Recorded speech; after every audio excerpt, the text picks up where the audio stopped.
Warahmatullahi wabarakatuh. Waalaikumsalam. Halo adik sana dimanapun Anda berada, kembali lagi di channel kami, channel Realitas TV, channel yang memberikan informasi, edukasi, dan inspirasi.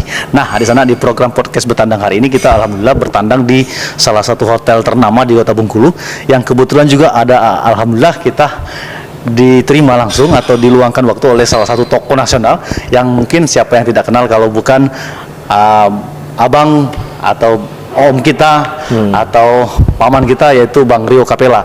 Apa kabar Bang? Baik. Sehat Bang? Baik, Damar. Alhamdulillah. Nah, sapa-sapa dulu Bang pada di sana Bang. Ya, mungkin menanti kerinduan. Selamat siang dan jumpa kembali kita dalam acaranya Bung Damar. Siap. Yang menurut saya luar biasa. Alhamdulillah. Bang, ini Bang, terima kasih sebelumnya kami ucapkan Bang sudah bisa meluangkan waktu di channel Realitas TV yang sebelumnya sudah pernah tayang Bang ya di episode yang luar biasa. Kali ini kita kembali lagi tayang dengan episode dan cerita yang lebih apa ya, lebih membuka wawasan nanti kepada di sana yang nonton tayangan ini. Dan di sana kita akan berdiskusi dengan beliau terkait tentang apa. Tapi sebelum kita diskusi, kita ingatkan untuk like, comment, and subscribe. Semoga channel ini terus berkembang dan kami semakin semangat menjadikan konten-konten yang informatif, edukatif, dan inspiratif tentunya. Bang, by the way anyway nih Bang, ngobrol-ngobrol soal sekarang kan lagi hangat ini isu atau apa keputusan atau kebijakan tentang koalisi di tingkat pusat antara tiga partai besar, yaitu PAN, Golkar, dan P3. Dan kemarin kita juga terakhir sudah wawancara dengan Gubernur selaku Ketua DPD Golkar bahwa memang membenarkan untuk adanya instruksi koalisi ketiga partai ini berlaku di seluruh daerah. Bahkan dalam waktu dekat mereka akan halal bihalal serentak secara nasional di Jakarta. Nah, pertanyaan banyak publik ini yang masih belum terjawab. Kemarin sempat juga dijawab oleh bahwa dari kubu Golkar untuk pemenangan atau suksesi Airlangga menuju kursi presiden, calon presiden. Nah, kemudian pertanyaan berikutnya muncul di tengah publik, apakah koalisi nanti berlaku, apakah cukup batas pilpres atau nanti berlanjut pada pilkada atau pileg? Ini gimana nih Bang, kalau tanggapan salah satu politisi nasional ini Bang? Silakan. Gini, satu hal ya, koalisi Indonesia Bersatu ini sesuatu yang tiba-tiba muncul ke publik. Iya, benar. Tidak ada pembicaraan awal yang kemudian bisa diikuti oleh publik bahwa akan ada mengarah kepada sebuah koalisi. Benar.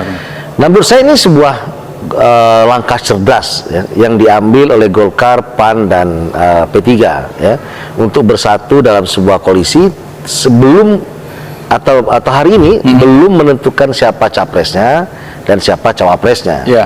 Karena memang idealnya itu adalah untuk mencalonkan seorang presiden atau calon presiden atau calon wakil presiden, memang harus memenuhi dulu presidensial threshold, yaitu 20% partai ya, 25% kemudian jumlah kursi. Nah, sepanjang itu belum dipenuhi, maka tiket orang untuk mencalonkan diri menjadi presiden tidak akan mungkin bisa terjadi karena tidak cukup kuotanya syaratnya. Kartu debit Bank Bengkulu, transaksi lebih aman, mudah, dan praktis. Nikmati kemudahan kartu debit Bank Bengkulu sekarang. Kartu debit Bank Bengkulu bisa digunakan di edisi manapun. Permudah transaksi Anda.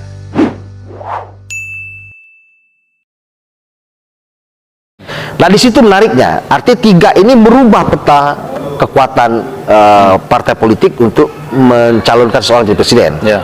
Pertanyaannya, apakah koalisi Indonesia Bersatu ini akan berlaku juga dalam proses pilkada berikutnya? Menurut saya itu tentu tidak bisa disamakan konteksnya. Yang dibicarakan KIB itu adalah konteks pencalonan presiden, karena jelas penghitungannya berapa jumlah kursi, berapa jumlah perolehan suaranya. Tetapi ketika itu di breakdown ke bawah, tentu ada perbedaan ya. Syarat pencalonan gubernur, wali kota, dan bupati tentu tidak 20% seperti presiden, atau 20% suara, akan berbeda lagi. Nah, petanya tentu akan berubah-ubah ya. Peta PAN, P3 dan di Golkar di NTT mungkin tidak beda lagi ya, atau di Papua atau di Aceh misalnya. Tentu menurut saya sih yang dilakukan oleh para ketua umum beserta Dewan Pimpinan Pusat masing-masing itu dalam konteks presiden. Agak sulit meletakkan itu pada 530-an pilkada bupati wali kota dan 34 pilkada gubernur. Jadi petanya akan berubah, tidak sama. Nah, itu ada di sana bahwa memang tidak serta-merta koalisi yang dibangun oleh P3, PAN dan Golkar ini sejalan dengan atmosfer politik di daerah. Artinya boleh jadi di tingkat pusat dia menyatu dengan kebijakan untuk penyatuan pemenangan pilpres, tapi di tingkat daerah itu kepentingannya masing-masing. Masing-masing. Untuk sesuai dengan konteksnya ya. Oh gitu. Nah, artinya bisa terjawab. Nah, artinya ketika ini terjadi situasi ini, artinya bisa saja Golkar bersanding dengan PDI ketika di daerah, Bang ya? Oh ya. Kalau kemudian di satu daerah PAN-nya tidak dapat kursi misalnya, atau P3-nya hanya memperoleh 1 kursi, ketika bergabung dengan Golkar yang mungkin dapat 4 kursi, nggak cukup. Nah, biasanya misalnya di tingkat pemilihan sebuah bupati atau sebuah daerah yang bupati atau kota, maka yang terbesar itu adalah Golkar misalnya dengan PDIP atau Golkar dengan Demokrat. Biasanya tergantung bagaimana perolehan kursi di daerah tersebut, nggak bisa disamaratakan gitu. Nah, tapi kan dengan makin dekatnya pemilu serentak ini kan Bang, artinya makin mengundang daya tarik atau masyarakat atau pemerhati politik untuk memetakan ini Bang ya, terkait dengan peluang dan kas masing-masing. Bahkan ini yang masih center sekali, yang masih juga dari perdebatan, munculnya sosok caretaker di luar usulan daripada kepala-kepala daerah. Ini apakah itu ada korelasi juga Bang dari kebijakan politik pusat sehingga akhirnya melahirkan produk-produk yang di luar dugaan ini gimana? Begini, tidak hanya terjadi di Bengkulu, terjadi juga di daerah lain. Pada level gubernur, ada kalau nggak salah 7 gubernur yang kemarin baru keluar SK-nya masuk Papua Barat, kemudian Gorontalo, kemudian Sulawesi Barat dan sebagainya. Itu kalau tingkat gubernur mungkin domainnya lebih besar kepatian pusat, karena dia adalah wakil pemerintah pusat yang ada di daerah. Mungkin masih bisa dimaklumi ya. Bisa. Nah, tapi kemudian di tingkat kabupaten itu, walaupun itu kewenangan pusat, tetap kewenangan pusat untuk menentukan siapa yang yang diberikan mandat untuk menjalankan pemerintahan di tingkat kabupaten dan kota. Ada peran pemerintah pusat. Apakah kemudian gubernur atau masyarakat setempat boleh mengusulkan? Ya boleh aja. Boleh saja. Sepanjang usulan itu dipandang kemudian dari kacamata nasional, itu memang tidak mungkin terkait dengan tarik-menarik kepentingan politik lokal. Ingat ya bahwa penundaan pilkada menjadi pilkada serentak itu menjadi agenda nasional. Ya. Harapannya adalah bahwa dengan adanya caretaker atau PJ pejabat pelaksana PJ, bukan PLT, PJ, maka diharapkan dia itu mensukseskan agenda nasional yang ada di daerah itu. Itu tujuannya. Itu tujuan utamanya. Ketika tarik menarik itu terlalu tajam, misalnya gubernur mengusulkan 3 orang atau 5 orang, kemudian 5 orang ini terjadi tarik menarik, terjadi pengelompokan, terjadi gesek menggesek, maka dikhawatirkan oleh pemerintah pusat ini bukan mengamankan kebijakan-kebijakan pusat, tapi bisa menjadi mengamankan kebijakan-kebijakan lokal yang kemudian lari dari maksud untuk menunjuk seseorang menjadi PJ atau pejabat yang melaksanakan fungsi dari pemerintahan yang diharapkan pusat bisa membawa agenda nasional. Pertimbangan pusat dan pertimbangan kita di daerah tentu berbeda. Yang dilihat itu kepentingan lebih besar. Nah, menurut saya patut diduga bahwa pemerintah pusat sampai hari ini kecenderungan bisa sama dengan usulan daerah, bisa tidak sama. Sepanjang dianggap bahwa kepentingan pusat itu bisa diakomodir di tingkat kabupaten, kota atau gubernur, maka mungkin pemerintah pusat akan kebetulan sama dengan cara pandang kita. Tapi ketika dianggap bahwa ada persyaratan formal, misalnya 2 kali pernah menjabat di eselon 2 misalnya, tapi ketika dianggap bahwa kepentingan pusat itu tidak hanya tercatat dalam syarat-syarat formal, ada juga kepentingan pusat yang tidak terjawab dalam sebuah persyaratan formal ya. Ya. Kalau kita tanya, loh kok yang diusulkan kan semua memenuhi persyaratan secara formal. Ya. Secara informal mungkin yang quote and quote itu tidak dianggap ini akan bisa Sejalan. teramankan Ya. kebijakan pusat dalam rangka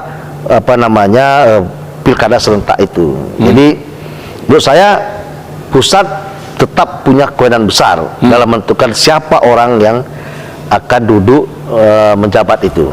Gitu. Nah, berarti bahwa ada sana misi dari apa agenda besar dari pemerintah pusat menunjuk orang-orang sebagai penjabat atau PJ segala macam atau caretaker, bahwa di tingkat masing-masing wilayah itu sebenarnya lebih kepada kecenderungan untuk menyukseskan pilkada. Iya. Kan Pak Iya. tadi. Iya. Nah, cuman bagaimana ketika nanti ini kan seiring waktu berjalan kita juga masih menunggu kapan pelantikan, khususnya di Bengkulu sendiri baru satu kabupaten yang di luar usulan. Nah, ini sudah banyak suara-suara sumbang ini, Bang. Oh, kenapa tidak putra daerah? Apakah nanti orang luar itu bisa memahami kondisi atau geografis daerah? Ini kan menjadi tantangan juga bagi orang yang bersangkutan yang ditunjuk. Nah, Ya. gimana Abang melihatnya sebagai putra daerah ini? Harus dibedakan seorang kepala daerah yang definitif ya melalui proses pilkada. Kalau melalui proses pilkada ya urusan partai politik yang mencari orang, mau putra daerah kemudian masyarakat diberikan hak untuk memberikan suaranya. Ya. Tapi namanya pejabat yang melaksanakan tugas, Ya. itu kan tidak perlu diakomodir. Oh, ini kepentingan orang daerah atau segala macam. Itu namanya proses politik. Ya. Penunjukan PJ itu dia tidak ada soal proses politik. Dia hanya melaksanakan tugas fungsi-fungsi administratif di daerah itu. Ya. Ada persyaratan-persyaratan. Kalau saya tidak salah itu tidak boleh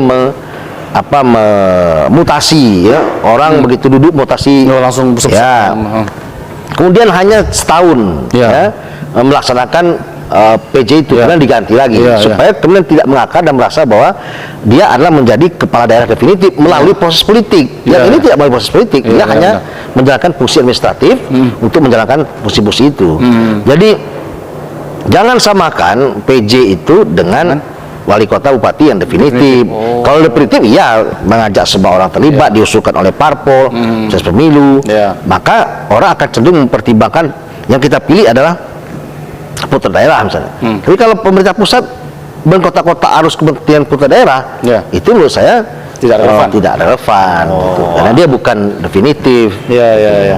Nah, jadi mungkin ada sana yang masih ragu juga atau masih bimbang terakhir kenapa akhirnya usulan gubernur itu ditolak. Ternyata setelah kita diskusi dengan Bang Rio bahwa salah satu misinya mungkin pertimbangan matangnya pemerintah pusat ingin mensuksesi dalam Agenda nasional. itu, Ya. Bang, ya. Jadi sehingga dari ada pertimbangan yang informal di luar Iya. tadi, di luar aturan main tadi. Ya, diharapkan seorang PJ itu mengamankan kebijakan pusat di kabupaten itu. Ya. Jadi maka yang ditaruh itu adalah pejabat pusat, Mbak, yang ditunjuk ya, memenuhi persyaratan administratif tentu. Artinya ya. tidak salah kepentingan nanti ya. Tidak salah kepentingan gitu. Jadi menjaga netralitas tadi. ya, jangan diseret-seret lagi menjadi sebuah kepentingan politik. Harus putra daerah, harus begini, harus begono. Enggak, dia memang bukan menjalankan fungsi-fungsi itu. Dia hanya menjalankan fungsi pemerintah pusat. Untuk melaksanakan atau mengamankan agenda nasional. Jadi kalau nanti PJ-nya ikut berpolitik, ikut mengamankan seseorang calon yang ikut pilkada, apalagi PJ kampung, ada kecenderungan ya kan? itu malah kemudian Tidak situasi kondusif, politik tidak kondusif.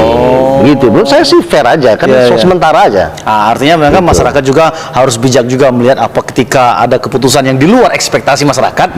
Ya, kita harus juga berpikir bahwa ini lebih kepada kepentingan yang lebih luas lagi, Bang ya. Iya, kepentingan pusat. Gitu. Nah, di sana mungkin itu saja diskusi kita. Semoga bisa memberikan atau mungkin mencerahkan pertanyaan-pertanyaan publik yang selama ini mungkin masih gampang berkaitan dengan isu koalisi, kemudian tadi isu caretaker yang di luar ekspektasi.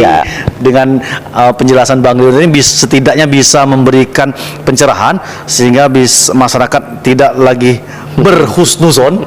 Iya. Suuzon ya, tidak lagi bersuuzon. Harus berhusnuzon. Harus bersuuzon karena bagaimanapun kita menuju pilkada pemilu serentak 2024 ini bukan ini pertama kali Ya, Bang ya. contoh misalnya ya, Ya.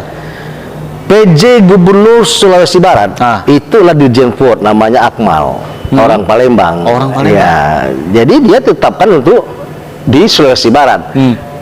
Ada nggak respon masyarakat? Reaksi? Ya respon juga. Ada kok respon. jadi dia gitu.